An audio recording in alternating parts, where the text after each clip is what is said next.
হচ্ছে, শুনলে আপনার অবাক হয়ে যাবে এই জগাই মাধাইয়ের সম্পর্কে। ওখানে বলা হয়েছে ব্রাহ্মণের সন্তান হয়ে করে মদ্য মাংস ভক্ষণ, টাকা চুরি, পরগৃহ দাহ সর্বক্ষণ। ভেবে দেখুন, জগাই মাধাই ব্রাহ্মণের সন্তান, ব্রাহ্মণের সন্তান হয়ে মদ্য মাংস ভক্ষণ করে, টাকা চুরিকে চুরি করে, ডাকাতিকে ডাকাতি করে, আমার পরের ঘরে আগুন ধরিয়ে দেয়।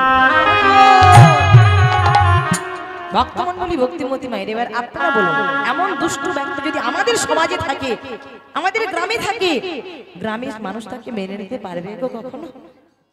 কি গো মায়েরা, কারণে অকারণে আপনার বাড়ি সে ক্ষতি করে যাবে, আপনি সহ্য করতে পারবেন? কখনোই সহ্য করতে পারবেন? দু চার ঘা বসিয়ে দেবো, থানা পুলিশ কত কিছু হয়ে যায়, কিন্তু সে জায়গায় আমার গৌরাঙ্গ মহাপ্রভু কেমন দয়াল ঠাকুর তিনি। জগতে জগাই মাধাই মগ্ন যারা পাপের পাকে, সকলের পাপ নিয়ে সে সোনার গৌর অঙ্গে মাখে। জগাই মাধাইয়ের মতো দুষ্ট পাষণ্ড ব্যক্তিকেও প্রেম বন্যায় ভাসিয়ে দিলেন, অযাচিত ভাবে প্রেম দান করে দিয়েছেন, কাউকে তিনি বাকি রাখেন। আর সেই চেতনা দেওয়ার জন্য চৈতন্য ভগবান কৃপা করে মাটির পৃথিবীতে নেমে এসেছে। পঞ্চ পাণ্ডব সশরীরে গেলেন স্বর্গারোহণের পথে। ভক্তমণ্ডলী, ভক্তিমতী মায়ের, কেমন তিনি আমাদের চেতনা দিলেন। পঞ্চ পাণ্ডব সশরীরে দ্রৌপদীকে নিয়ে স্বর্গারোহণের পথে বেরিয়ে পড়লেন। যুধিষ্ঠির, ভীম, অর্জুন, নকুল, সহদেব, আর সবার পেছনে রয়েছে দ্রৌপদী। সশরীরে বেরিয়ে পড়লেন। যাওয়ার কালে তাদের শর্ত করা আছে, কেউ পেছনের দিকে ঘুরেও তাকাবে না, কারণ পেছনটাই হলো আমাদের মায়া। এই পেছনের দিকে কেউ তোমরা তাকাবে না, সামনের দিকে এগিয়ে যাবে। আর যদিও কেউ পড়ে যায়, তাকে তোমরা কেউ সাহায্য করবে না। যে পড়ে যাবে সে তার কর্মের গুণে পড়ে যাবে, যে পড়ে যাবে সে তার কর্মের গুণে পড়ে যাবে, তাকে তোমরা কেউ সাহায্য করবে না, কেউ পিছন ফিরেও তাকাবে না, সবাই সামনের দিকে এগিয়ে চলো। সকলে লম্বা লাইন দিয়ে চলেছে। কিছুটা পথ যেতে যেতে হঠাৎ দ্রৌপদী আছাড় খেয়ে পড়ে গেল, চিৎকার করে বলে উঠল, বাঁচাও! যেই বলেছি বাঁচাও, সঙ্গে সঙ্গে ভীম শুনে বলে, দাদা দাদা, আমাদের দ্রৌপদী পড়ে গেছে। বলে, ভাই ভাই, পেছনের দিকে তাকিও, ও পড়ে গেছে, ওর কর্মের গুণে পড়ে গেছে, ও অপরাধ করেছিল, যার কারণে ওর আজকে সশরীরে স্বর্গে যাওয়া হবে না। ভক্তমণ্ডলী, ভক্তিমতী মায়েরা, লক্ষ্য করুন, দ্রৌপদী অপরাধ করেছিল কি না, গুরুজনের আদেশও অমান্য করেছিল। আস্তে আস্তে মায়েরা, কেউ কথা বলবেন না, একটু সামনে থেকে এগিয়ে আসুন না, আসুন সামনে এগিয়ে আসুন, সামনে তো এত জায়গা পড়ে রয়েছে, সামনে জায়গা ফাঁকা করে পেছনে শুধু ভিড় করছে।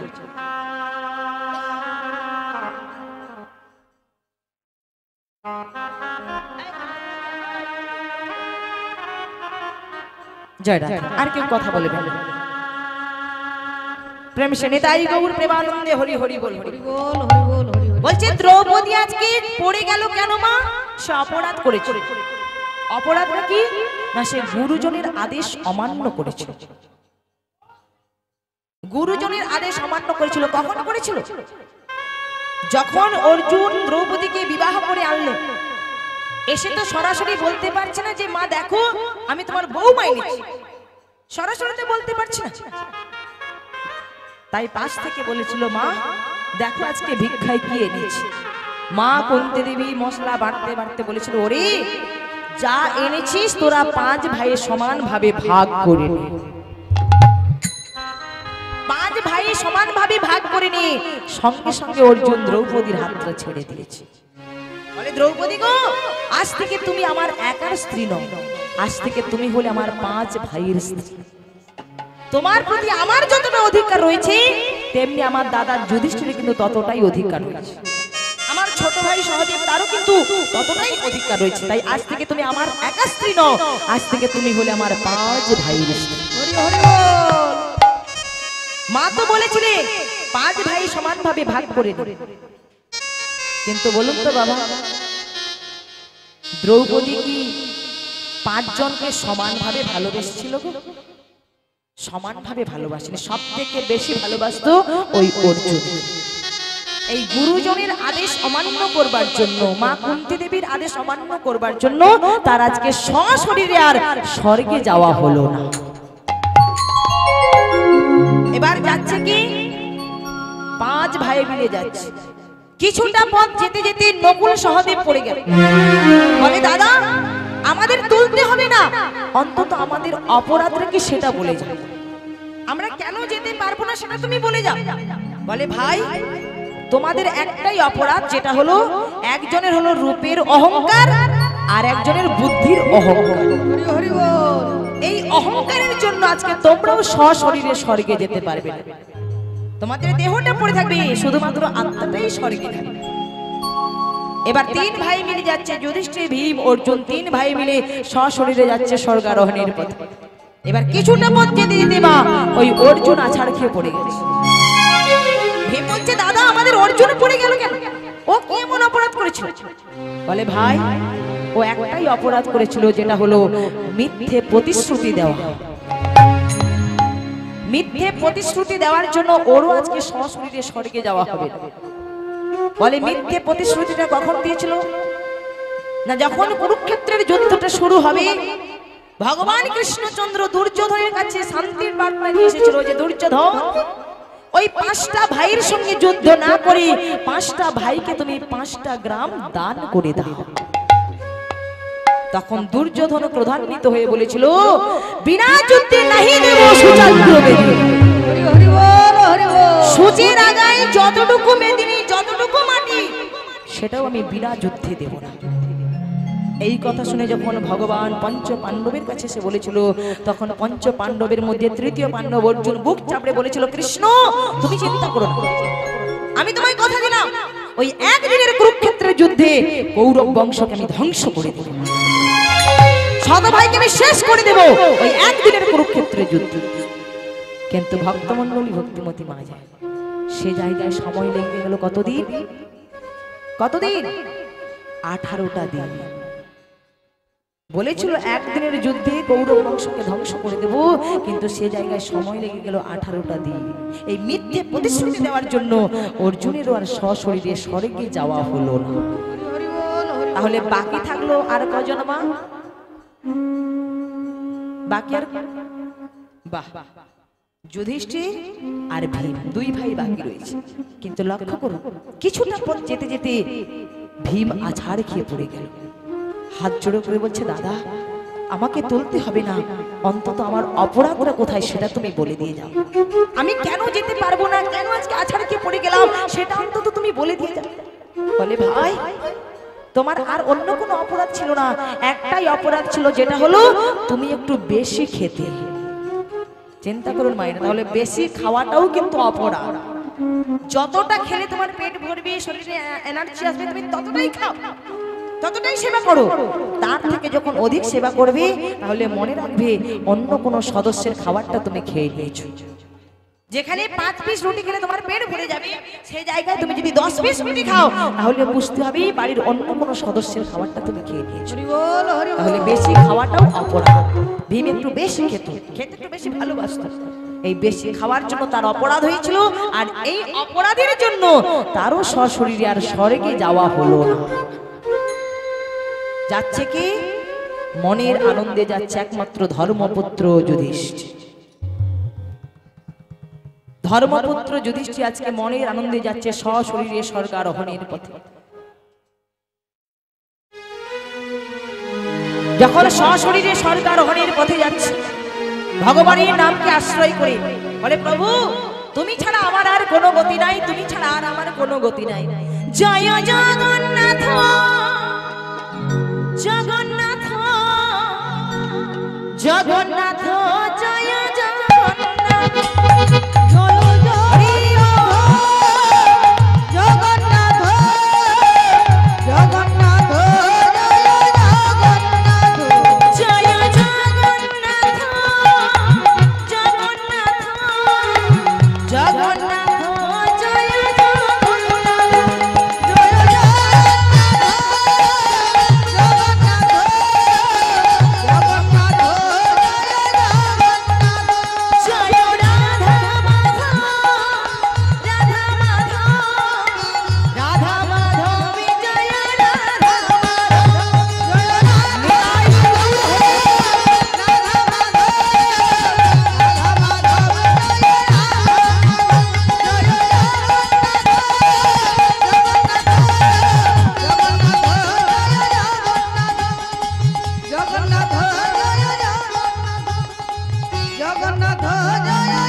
দেবরাজ ইন্দ্র রথ নিয়ে এসেছে, হাতটা বাড়িয়ে বলছে যুধিষ্ঠির তুমি হাতটা আমার হাতে রেখে আমার রথে উঠে এসো, আমি তোমাকে সশরীরে নিয়ে যাব স্বর্গের পথে, এসো আমার রথে উঠে এসো।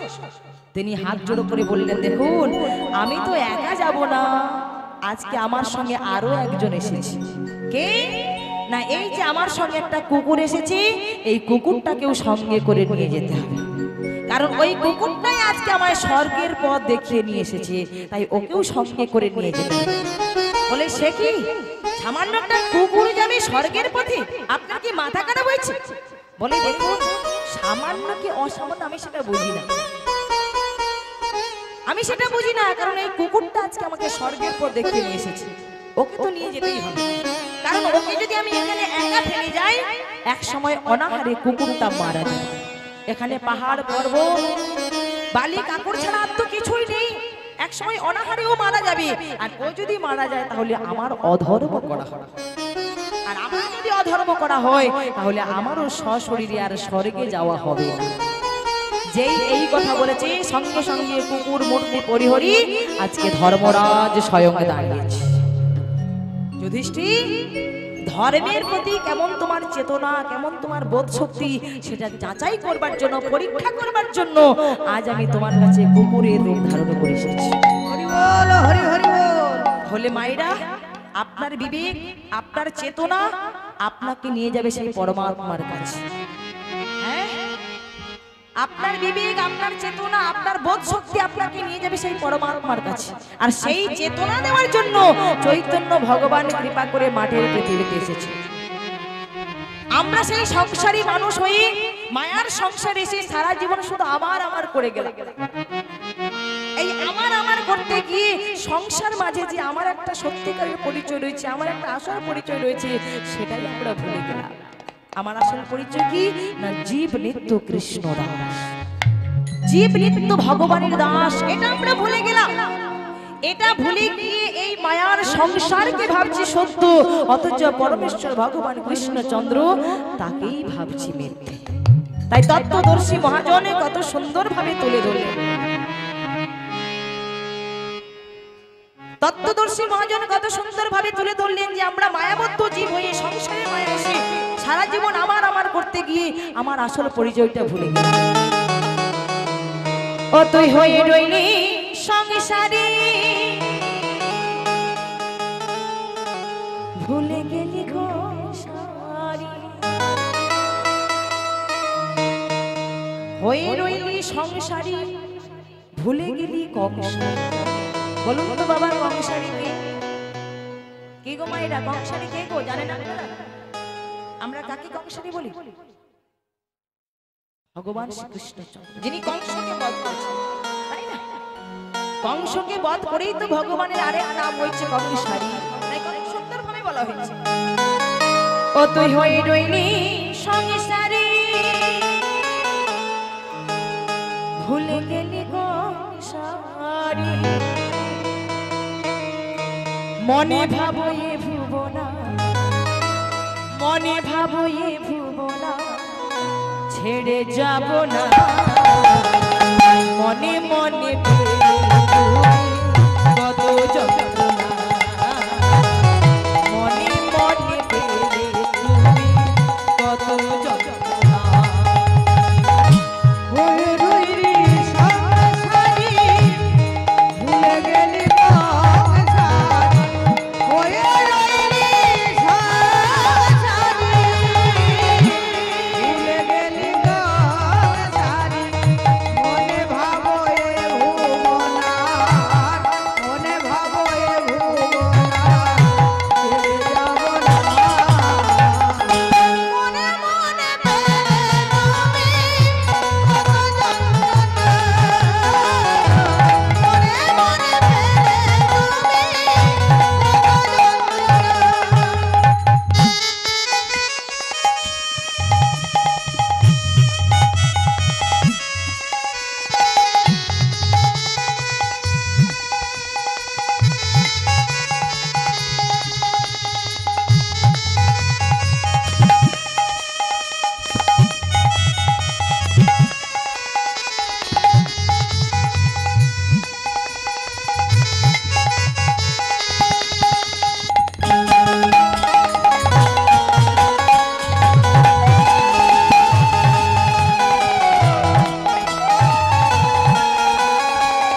করে মাটির পৃথিবীতে নেমে এসেছে, যিনি সত্যের নারায়ণ, ক্রেতাযুগী ধরমধারী রূপে রামচন্দ্র, দাপরে কৃষ্ণচন্দ্র, আর এই কলিতে হলেন সাক্ষাৎ শ্রীকৃষ্ণ চৈতন্য ভগবান।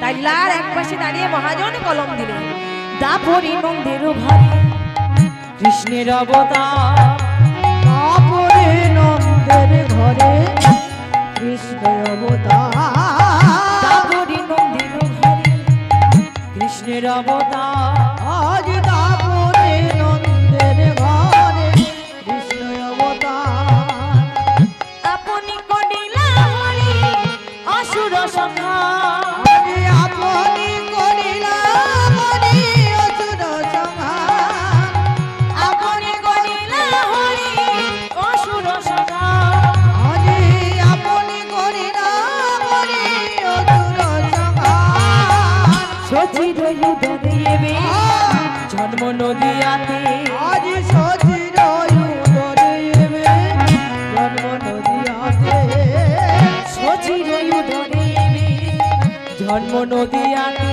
আজ সচির উদরে জন্ম নদিয়াতে, কলির চুকেছি বিষ নিস্তার করিতে, কলিযুগের সব নিস্তার করিতে, কলির চুকেছি বিষ নিস্তার করিতে, কলিযুগের সব নিস্তার করিতে, বাসুদেব ঘোষে বলে মনে করি আশা,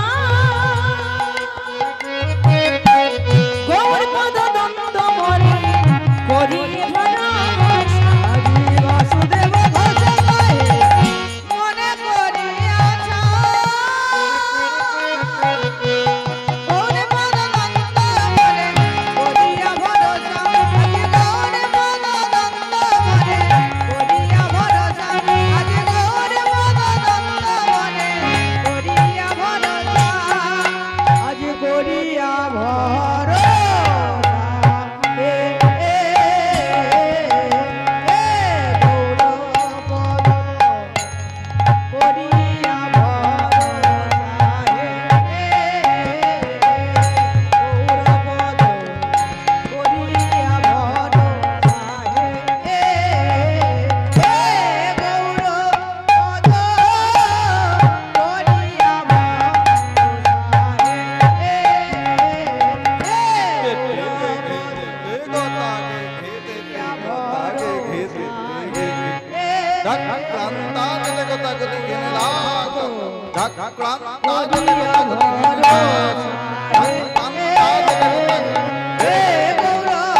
জয় রাধে জয় রাধে জয় জয় রাধেশ্যাম ভক্তমণ্ডলী ভক্তিমতী মায়েরা, এতক্ষণ ছিলাম শ্রীরাম নবদ্বীপ ধামে গৌরহরি চরণ আশ্রয় করে।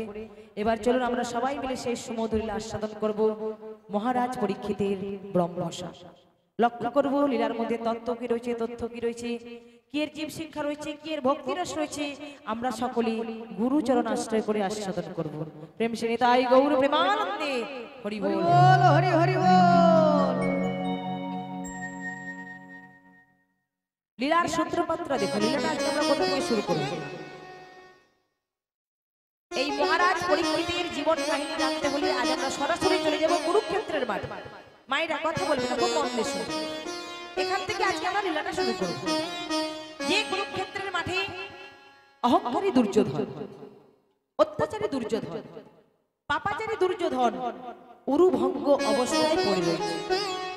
উরুভঙ্গ মানে তার এই জায়গাটা ভেঙে গেছে, উরুটা ভঙ্গ হয়ে গেছে। তার দুর্যোধনের উরুভঙ্গের দুটো কারণ ছিল মায়েরা, খুব মন দিয়ে শুনবেন।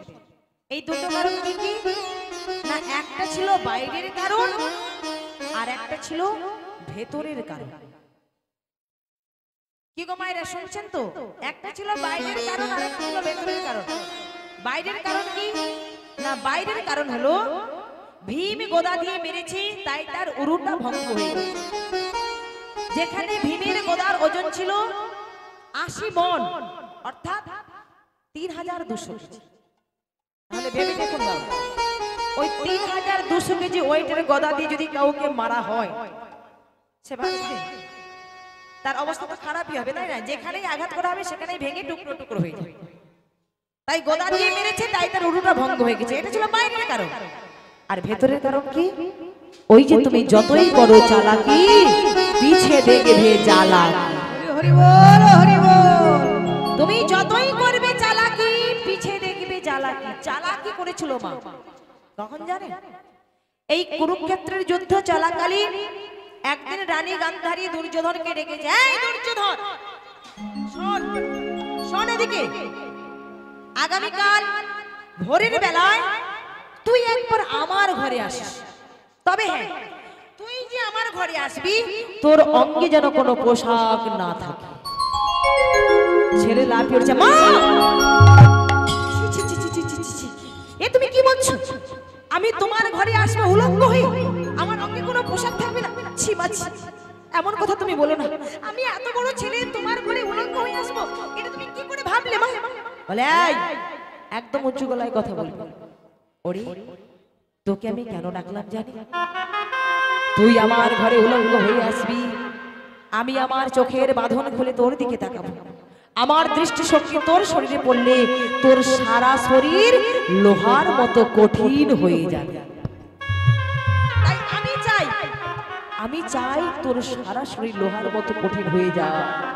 ওরে, যদি একবার তোর সারা শরীর লোহার মতো কঠিন হয়ে যায়, তাহলে ওই পঞ্চ পাণ্ডব ওরা কেউ তোর কোনো ক্ষতি করতে পারবে না, কেউ তোর কোনো ক্ষতি করতে পারবে না।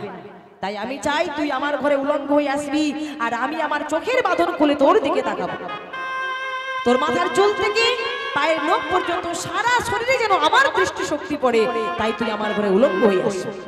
ছেলে লাফিয়ে উঠছে, মা ও মা, আগে বলবে তো, এই দেখেছো আমি কত কিছু ভেবে নিয়েছি। ঠিক আছে মা, তুমি চিন্তা করো না, তুমি তাহলে ঘরের দরজাটা খোলা রাখবে, আমি ঠিক সময় মতো চলে আসবো। তুমি ঘরের দরজা খোলা রাখবে, আমি আসবো। লক্ষ্য করুন মায়েরা, মা ছেলের মধ্যে কথা হয়ে গেল, ছেলে দুম করে বেরিয়ে চলে গেল। এবার পরের দিন ঠিক ভোর 3:30 সময়টা ছিল অগ্রহায়ণ মাস। আচ্ছা মায়েরা, ওই মাসে খুব গরম পড়ে বুঝি? ও মায়েরা পেছনের দিকে, অগ্রহায়ণ মাসে খুব গরম পড়ে তো? সে ঠাকুমা ঘান নেড়ে বলছে, খুব গরম পড়ে তাই না? ঠিক আছে, যখন গরম লাগবে ঘরে পাখাটা চালিয়ে দেবে, রাধে রাধে, কনকনে ঠান্ডা।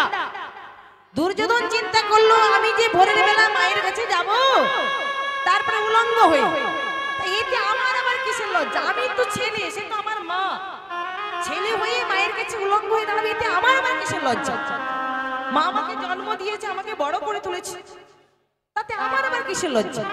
তাছাড়া আমি যে ভোরের বেলা মায়ের কাছে যাব, আশা করি আমাকে দেখবার জন্য কেউ ওই ভোরের বেলা লেপের তলা থেকে বাইরে বেরিয়ে আসবে। এই চিন্তা ভাবনা নিয়ে মনের আনন্দে বেরিয়ে পড়েছি। যেই না মনের আনন্দে বেরিয়ে পড়েছে, এদিকে কি হলো গো? আমার অন্তর যাবে শ্রী গোবিন্দ।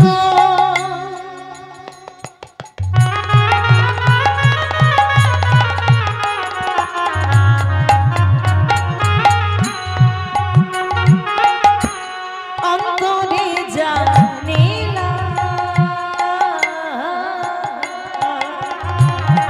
অন্তর যাবে শ্রী গোবিন্দ।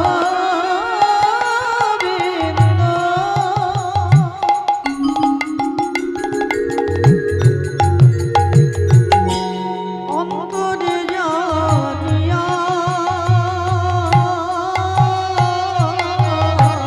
দুর্যোধন সন্মুখেতে দাঁড়ালো আসিয়া। দুর্যোধনের সন্মুখেতে দাঁড়ালো আসিয়া। আরে আরে আরে আরে আরে! ভগবান লজ্জা পেয়ে চোখে চাপা দিয়ে ফেলেছে। বলে কি দুর্যোধন তো? আমি ঠিক দেখলাম তো? এই অবস্থায় কোথায় যাচ্ছ? কোথায় যাচ্ছ? দুর্যোধন প্রধান নিতে বলে কি ব্যাপার কৃষ্ণ? তোমার চোখে ঘুম নেই? সারা রাজ্যবাসী ঘুমোচ্ছে, তোমার চোখে ঘুম নেই? দুর্যোধন, আমি তো ঘুমোচ্ছিলাম, কিন্তু তুমি হয়তো জানো না, প্রতিদিন ভোরের বেলা আমি এই পথে মর্নিং ওয়াক করতে বের হই।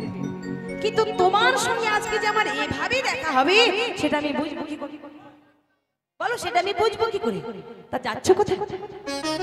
গায়ে একটা পোশাক নেই, এত বড় ছেলে উলঙ্গ হয়ে ভোরের বেলা যাচ্ছ কোথায়? কৃষ্ণ! একদম উল্টো পাল্টা প্রশ্ন করবে না। শুধু শুনে রেখো, আমি যাচ্ছি আমার মায়ের কাছে। কি বললে তুমি? এত বড় ছেলে হয়ে ভোরের বেলা মায়ের কাছে যাচ্ছ উলঙ্গ হয়ে? ছি ছি ছি ছি ছি ছি ছি ছি ছি। তোমার লজ্জা করে না? তুমি এত বড় ছেলে হয়ে না মায়ের কাছে উলঙ্গ হয়ে যাচ্ছ? কৃষ্ণ! একদম উল্টো পাল্টা প্রশ্ন করবে না। শুধু শুনে রেখো, আমার মা আমায় ডেকেছি, তাই আমি মায়ের কাছে যাচ্ছি। আমার পথ ছেড়ে দাও, আমার পথ ছেড়ে দাও কৃষ্ণ, আমার পথ ছেড়ে দাও। ও, তোমার মা তোমায় ডেকেছে, এই জন্য মায়ের কাছে যাচ্ছ? ঠিক আছে, যাও যাও যাও যাও যাও যাও দুর্যোধন। ভগবান রাস্তা একটু সাইড করে দিয়েছে।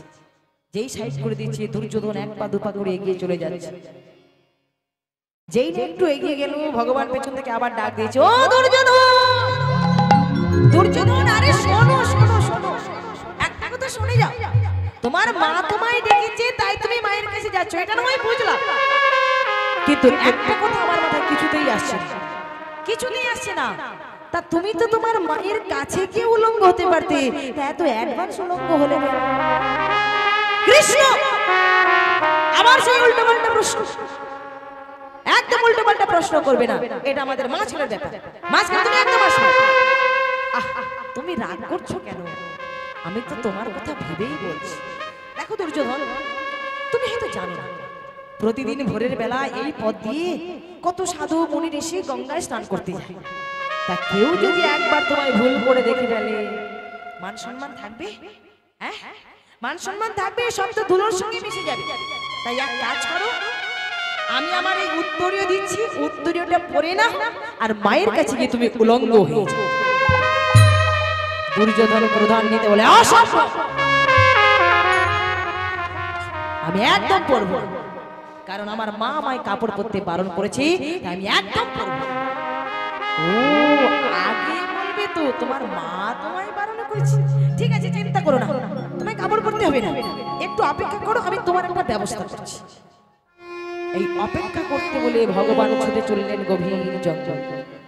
জঙ্গল থেকে বড় একটা কোলার পাতা তুলে নিয়ে এসে দুর্যোধনের হাতে ধরিয়ে দিয়েছে। দুর্যোধন, তোমার মা তোমায় কাপড় পরতে বারণ করেছে, কিন্তু কোলার পাতা তো পরতে বারণ করে না। এটা পরে নাও, এটা পরে নাও, আর মায়ের কাছে গিয়ে তুমি উলঙ্গ হয়ে যাও। এখন দুর্যোধন কলার পাতাটা হাতে নিয়ে মনে মনে ভাবছে, যাক কৃষ্ণ আমার কথা কত ভাবি, তাই না? এবারটা গোয়ালার ছেলে হলে কি হবে, এবারটার বুদ্ধি আছে। সত্যি তো আমার মা আমাকে কাপড় পরতে বারণ করেছে, কিন্তু কলার পাতা তো পরতে বারণ করে না। ঠিক আছে কৃষ্ণ, দাও এই কলার পাতাটা পরে আমি মায়ের কাছে যাই। কৃষ্ণের কাছ থেকে সেই কলার পাতাটা নিয়ে কলার পাতাটা পরে এবার মনের আনন্দে ছুটতে ছুটতে চললো মায়ের কাছে। আজ মা